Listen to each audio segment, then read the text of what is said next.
अभी मुझे एक ब्रह्मचारी जी के बारे में पता चला कि वे भाई साहब बेचारे भोले भाले जीवों को, बच्चों को, कम उम्र के, उनको संसार का भय दिखाकर, स्त्री की दुख दिखाकर, तुम्हें सब्जी लानी पड़ेगी, तुम घर में फंस जाओगे, सेवा करते करते माँ बाप की मर जाओगे, तुम तो ब्रह्मचर्य व्रत लो, और डर दिखाकर, समझ में, स्त्री का भय दिखाकर, ऐसे कोई ब्रह्मचर्य व्रत होता है? ये कोई तरीका है? कहाँ से पढ़ा है? कौन से लेके आए हो तुम? मेरे को भी ऐसे एक दो बच्चे टकराए, मैंने कहा बताओ भैया ये क्या चल रहा है? वो बहुत बड़े ब्रह्मचारी बने फिर रहे हैं, और डर दिखा के उनको ऐसा भर देते हैं कि वे बेचारे माँ बाप की सेवा ही नहीं करना चाहते, वे घर में ही नहीं रहना चाहते। समझ में आया? कुछ नहीं, देखो मैं, देखो कितना मस्त घूम रहा हूँ, देखो मैं कितना बढ़िया हूँ, देखो मैं कितना, ये कोई तरीका है? ये कोई ब्रह्मचर्य? ऐसे होते ब्रह्मचर्य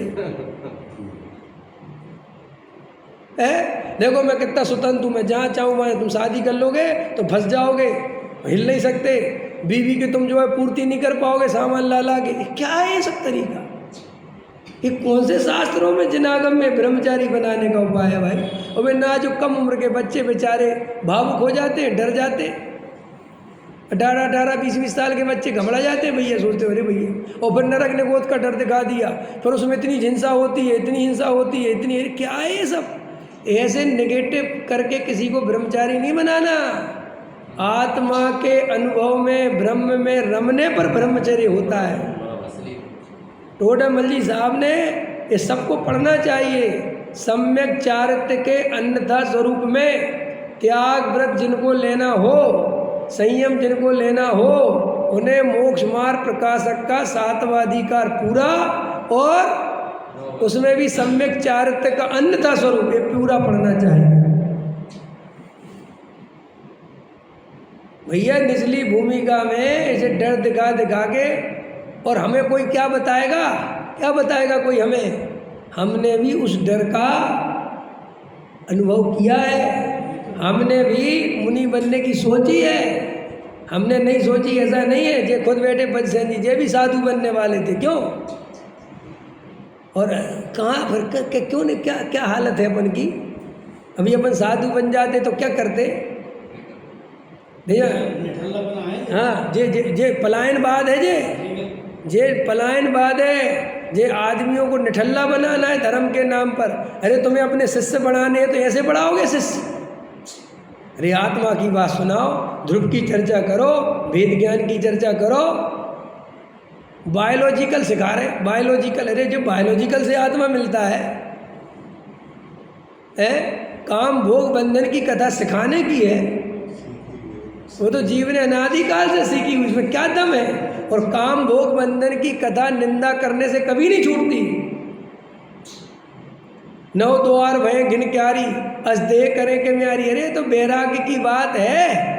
वो जो जीव आगे पंचम स्थान वर्ती श्रावक है और उसे दीक्षा लेनी, तो वो ऐसी 12 पावना का चिंतन कर। ये हमारे तुम्हारे मिथ्या दृष्टियों से नहीं चलेगा कि तुमने 9 द्वार भय घिनकारी वो छोड़ दो स्त्री। ऐसे होता है क्या?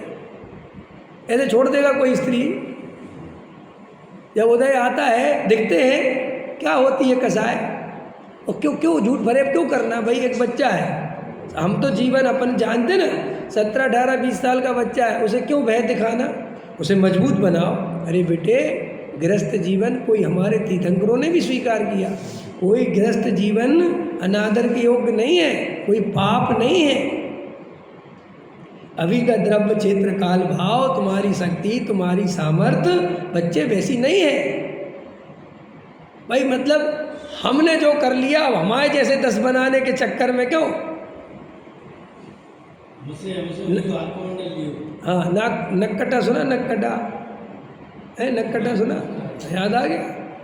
एक आदमी साधु बन गया, नाक कटी थी उसकी। ये गांव में गए लोगों ने कहा जी नक्कटा साधु से, कैसी नाक कटी? तो भैया बोले महाराज आपकी नाक कैसे कट गई?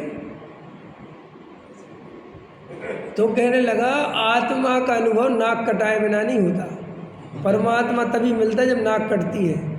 हमारे गुरु जी, जबकि उसकी नाक गांव वालों ने काटी थी, कोई गलत काम करके आया था, समझ में आया? नाक तो कटी थी इसलिए, लेकिन बन गए जाके अब साधु फाधु। अब ये गांव वाले कहने लगे अच्छा ऐसा है? बोले हाँ। तो बोले देखो भैया, यह तो बहुत चुनौतीपूर्ण काम, ये हर किसी के बस की नहीं है, लेकिन नाक कटवाओ एकदम आत्मा परमात्मा के दर्शन होते। अरे उन्होंने कहा भैया एक आध दो युवक तैयार हो गए बेचारे कटवाने के लिए, तो झाड़ के पीछे बोले कि एक की काटेंगे।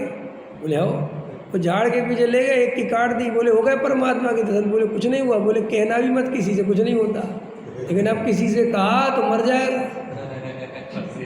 बोले हो भैया, तो बोल तू भी बोल के हो गए, तो अपन नक कटों का संग बना लेंगे। और बन गया। अब हो गए 10-20। अब कौन किसकी कहे, क्या कहे, नहीं समझे आप? ऐसे किसी जीव को इस तरीके का व्यवहार नहीं करना, किसी बेचारे को ऐसे नहीं फंसाना, धर्म का नरक आदि का भय दिखाकर दीक्षा नहीं देना। ऐसे ना कोई नरक से बचता है ना कुछ होता है। भाई साहब, ऊंचे पद पर रहकर नीचा काम करे तो बहुत पाप लगता है। नीचे पद में रहे और नीचा काम करे तो इतना पाप नहीं लगता। ऊंचा पद धारण करके नीचा अंदर में काम करे, अंदर पाप भाव लेके बैठा हो, जगत के सामने साधु बनता हो और अंदर वासनाएं हिलोरे मारती हो, उसे तीव्र संसार का बंध होता है।